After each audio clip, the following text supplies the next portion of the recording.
even expressing displeasure towards people who had bad things to say about Kris, and claiming that he is an amazing parent. Even till this day, it's like constantly a huge topic of discussion online, because not only is it such a hot topic in general, but he's also involved with the biggest YouTuber in the world. And now Kris is once again being discussed, and it seems like their past is coming back to haunt them in the form of some strange tweets. Above that, there's also some more recent allegations that point towards Kris having a Dr. Disrespect type of relationship with a fan. First, let's talk about this video that recently came out and now went viral that shows old tweets from Kris back in the 2017 to 2018 range. This video immediately connects Kris with a person named Shadman, who is known for his explicit drawings online, and he apparently got famous for depicting all kinds of disgusting things in these drawings, including underage individuals in these illustrations doing vile things. Like, anyone who thinks this stuff is okay needs to be thrown under the jail with the likes of EDP. Basically, weirdos use this art angle as a bypass to enjoy, though the Chadman draws a lolicon, basically. He made a very, very, very beautiful picture of me when we were fighting with all the animators. Very talented artist. I am now a paraplegic after this drawing. 2017, Jesus. Long time ago. Why the cuck thing before Melina? Wait. What?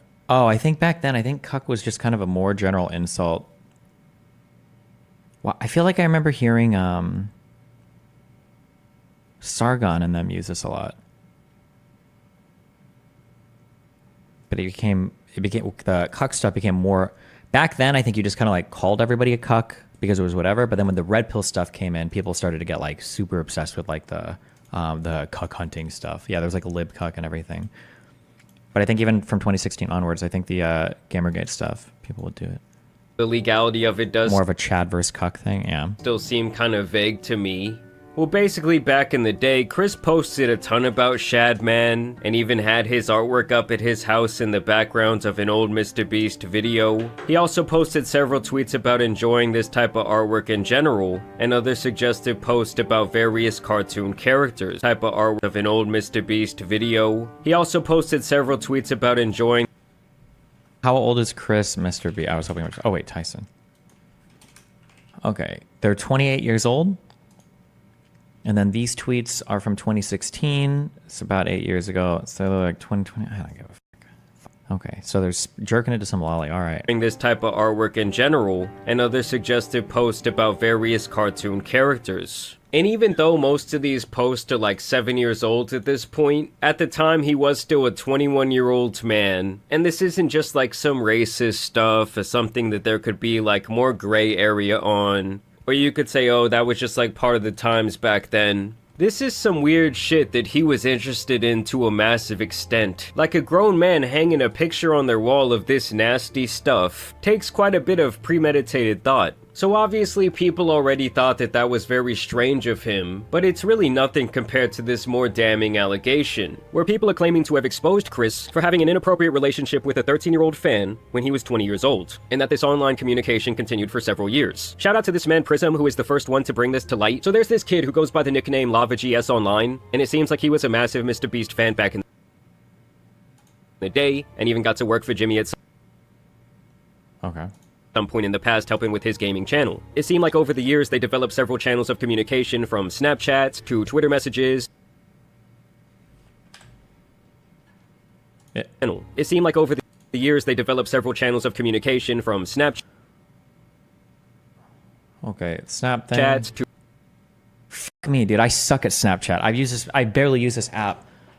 But is this, if the name is in the top, doesn't this mean it's just a story?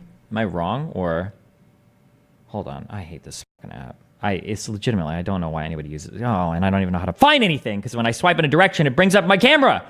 I don't know anything. Destiny, no, pretty sure. That's a DM.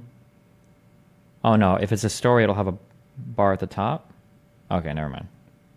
chats to Twitter messages, Discord DMs, and private gaming sessions. Which, let me just pause the video right there and say that I already have a problem with that. Unless someone is like your cousin or related to you in some way, there is absolutely no reason that a 20-year-old needs to be having all these different private conversations with someone who's in middle school.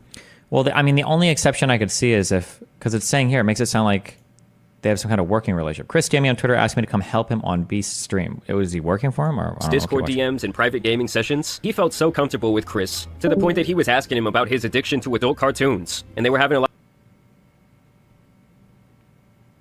of inappropriate banter publicly on Twitter when Lava was only 14. Guys, we are so close to our goal. Oh my god, one more Patreon and I'm releasing my nudes.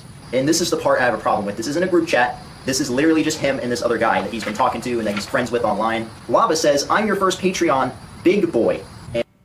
And he shows that he donated some money. He donated like $1 or something. So it's not enough to meet the goal. And he says, but not $5. Pathetic. Just kidding. Kissy face. I'll tell you what it means. It means that you are telling him that he needs to donate $5 so you can release your or whatever. He says, wait till my Twitch revenue comes in. Winky face. And of course, it continues. He says, check again. And he tags you, I think. At least that must be you, or he's tagging you. And of course, he says, I posted some fire news for you. Please no share. And this is someone that you're talking to that is 14 years old, that you know is 14. And at the end of the day, you cannot be talking about topics like this with someone that is this young. So at the very least, these two had a close enough relationship where Kris felt comfortable making these adult jokes towards him, and at the very worst, he's literally flirting with a 14-year-old on the timeline. But by the time Lava would turn 16, he would apparently even meet up with Kris at some point, and he even talked about this extensively on like a MrBeast Discord server. Now I do want to make it clear that this guy Prism, who made this video, spoke privately with this Lava guy, and Prism claims that Lava's statement is that nothing bad ever happened when they met up back in the day, and that basically their relationship never really got inappropriate. And as I'm editing this video, guys, Lava actually took to Twitter to make his own statement about the situation, where he says these videos are massive lies and twisting the truth. Ava never did anything wrong and just made a few edgy jokes. I was never exploited or taken advantage of. Can you do me a favor and comment on these videos and tell them to stop spreading lies? The situation takes away from children who are actively being exploited every day online. I'm not a victim of anything being claimed in these videos or at all. And keep in mind that's after this morning he removed all affiliation with MrBeast from his Twitter page. And now we have yet another update where Keemstar has jumped into the picture. He says that MrBeast connected him with this guy Lava directly, and that Lava is denying all these allegations, and now claiming that him and Kris did not have any sort of private interactions, and that when he went to meet up with Kris that apparently his entire family and the MrBeast crew were present. I ran Discord with Kris Tyson when I was 13, edgy and inappropriate jokes were said. That's it. So take with that what you will. I hate how this is formatted like a commentary video and it feels like it was edited by AI. It also sounds like it was written by fucking AI. So the synopsis is, Ava used to like... Stop skipping? No, because the synopsis of the video is Ava used to like Shadman in 2017. Don't watch that fucking dog shit video. So bad. Such an awful and terribly formatted video. Literally the worst fucking YouTube video I've seen in a long time. So from the start, you can tell that this guy Ethan feels some sort of personal connection to the call out in that video. Just like the sheer amount of anger you can see pulsing through his very tired face. To me, kind of tells the whole story of what his opinion is about to be. Yes, that video that he was watching, it wasn't like the best made video I've ever seen, but it's something that I would expect from kind of like a novice commentary channel. And I do think it was very important for kind of kicking off this expose. But let's hear what Ethan thinks. Literally just to be like, MrBeast's friend 7 years ago had some inappropriate tweets that were a really bad look. You're avoiding the video? That's the whole point. What am I avoiding? The truth that it doesn't matter that it happened 7 years ago. This guy was into some absolutely diabolical shit. Didn't like most of the internet at the time with Shadman? Yes. For some reason, yes. So his excuse for this disgusting behavior is that apparently most of the internet, they were f***ing with this nasty loser who was making these disgusting drawings. I mean, first of all, that just has to be a blatant lie. And to me, the shit he was into is just like inexcusable. I don't give a f***. When it happened, he was already an adult man. I don't need to see the whole thing. It's bad. It's a bad video. And I think that he's claiming it's a bad video because politically it doesn't align perfectly with him. I'm sorry. It was 7 years ago. You know how many times this guy Ethan has likely judged people for things that they did more than a decade ago just because they do not align with him politically? Like, that seems to be his whole shtick, is that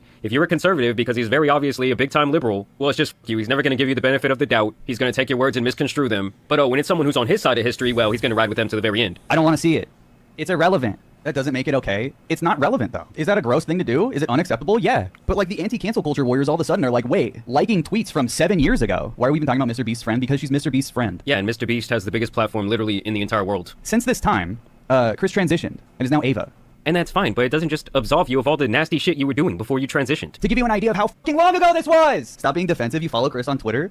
Dude, this was a completely different... This is the guy who helped fabricate super mega false allegations? Who, the guy in the hoodie here or the guy with the bleached hair here? I don't remember. Time. I was in high school when this happened. I had no idea who fucking MrBeast was, and neither did MrBeast. He wasn't even around. What are you saying? I think that the point they're trying to make is that every single time this type of topic comes up, whether it's someone actually like trying to talk to someone who's underage or just having this type of peculiar behavior, you always seem to be on the side where you are literally rushing to defend the person who's just being absolutely disgusting. Are you trying to cancel Mr. Beast too? Because he had that in his living room? It was in Mr. Beast's living room. Should he be canceled too? You can't ever defend Mr. Beast ever again. Don't ever defend him or watch him. Yeah, Mr.